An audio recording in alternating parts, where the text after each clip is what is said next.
I've spent a large part of my life trying to get inside, or actually trying to avoid getting inside Putin's head. I'm now being asked a lot to get inside Trump's head, and that's not a more comfortable place, and I'm not any more capable of it. So we've never really understood what the bedrock of that relationship is between Trump and Putin. Clearly, it's something that Trump takes seriously.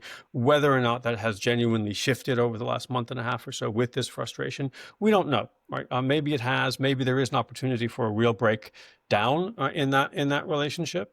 In which case, Putin ought to be careful. But I think the reality is that Putin's not going to be any better at reading Trump than we are, certainly than I am. Right? Yes, they've met, but he's also been burned in the past by Trump, as has everybody who's ever tried to do a deal with Trump. So he's not unique in that respect.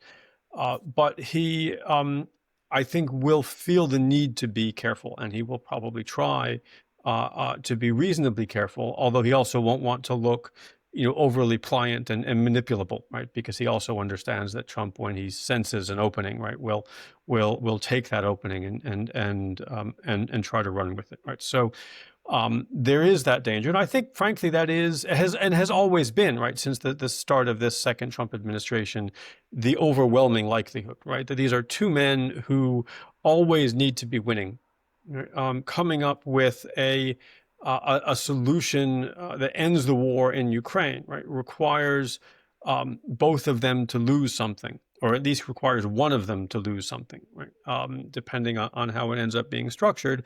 And that's just not available.